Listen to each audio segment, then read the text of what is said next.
Wisp is an interesting frame. She has a little bit of everything, which would classify her by the community as a jack-of-all-trades frame. But usually, a jack-of-all-trades frame cannot stack up to other frames in their respective categories. For example, a Trinity, which its primary focus is to heal, can heal extraordinarily well compared to a Harrow, whose primary focus is supporting the team with other things. He has a heal, but it is not as good as Trinity's because that is not his primary focus. The same cannot be said for Wisp. Wisp's heal, which is only one of her one abilities, which I will get into in a little bit, can become extraordinarily strong, practically preventing death for most frames, and he does it passively. Meanwhile, Trinity has to cast her heal, which costs energy every time she does it. Excalibur, another example, can blind enemies, but given he is a damage-focused frame, all it does is blind. It doesn't provide much else. Wisp, as a jack-of-all-trades, should have an only slightly stronger blind, but her blind is infinitely more useful and actually adds to her DPS. What I'm getting at is DE created a jack-of-all-trades frame without jack-of-all-trades stats and abilities. She's better than most other frames in most of their categories respectively, and to me, that makes her incredible. If you get a Wisp and you're wondering why she glows whenever she jumps, that's her passive. Not the glowing part. She stealths whenever she is airborne, meaning that glow is signifying that she is stealth and that it's pretty ass backwards to me. When I think of stealth, I don't exactly think of a glowing red ball floating through the air. Wisp's first ability is what I would call a rotation ability. These are abilities that, if tapped, can be changed, which happens, and there are other frames with them as well, so to keep continuity between videos, rotation abilities will be called rotation abilities instead of their primary names. Wisp can rotate these abilities by tapping the 1 key, casting her currently active ability by holding the 1 key. With this, Wisp summons plants from other dimensions that grant various buffs and debuffs. Red plant increases health, as well as health regeneration based on power strength. Green plant gives attack speed and fire rate, once again based on power strength.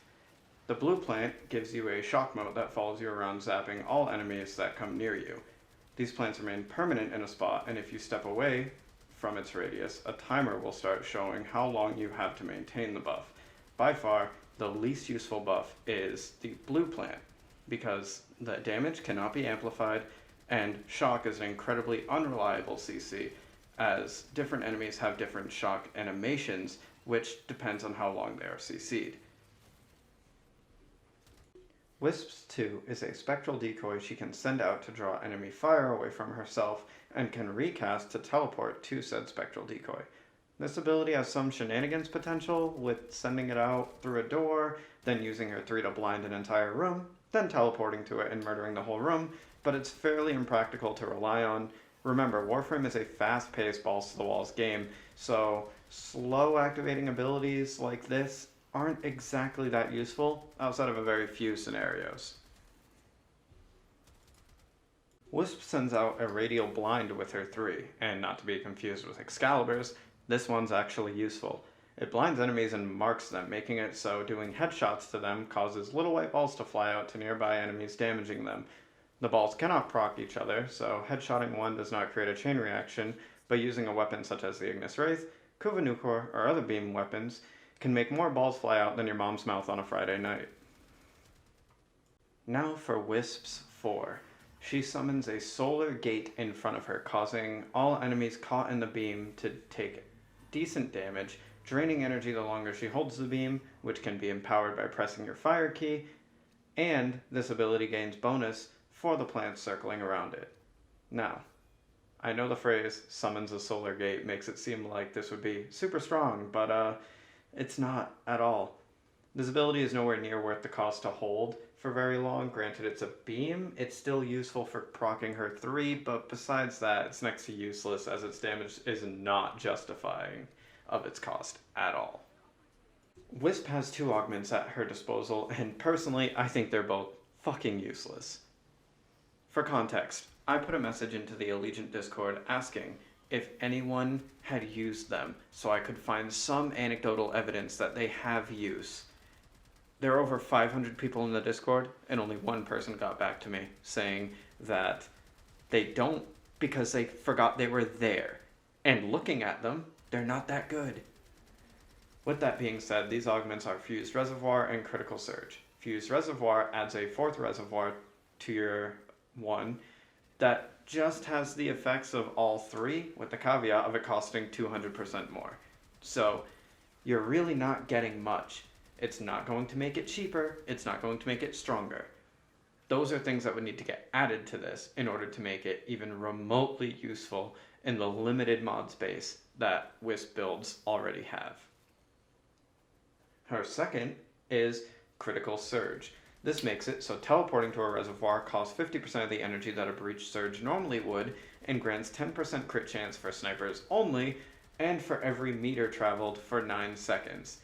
Max being 350% crit chance, meaning 35 meters traveled. This would be fairly fine, not very offensive, if it wasn't for just snipers.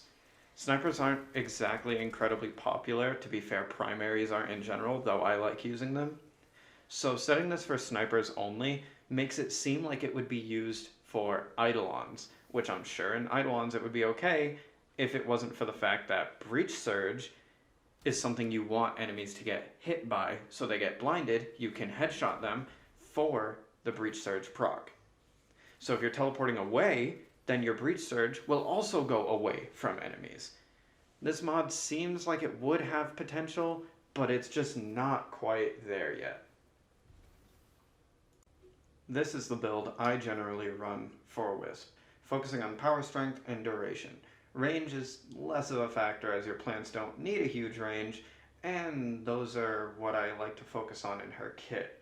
Duration, so you can spend more time away from the plants, and strength so you get strong buffs. You'll notice I don't have a second ability either. That's because I took Wisp to the big ol' wall fleshlight in your orbiter and replaced her 2 with something I consider actually useful. What her 2 does now is it provides her next ability cast 50% increased power strength. This, combined with her plants, greatly amplifies their potency, making them incredibly strong, as the plants don't despawn. If you activate it and then put a plant out, that plant will permanently have that buff. In summary, Wisp is a hell of a frame. A jack of all trades, which has good support capabilities compounded with acceptable damage and great tankiness in her motes. I heavily recommend farming her and adding her to your arsenal.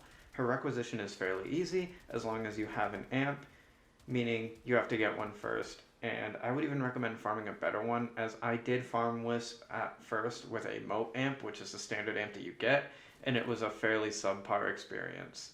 Thank you all for coming, and if you'd like to check out more videos, click right here, and I will see you all in the next one.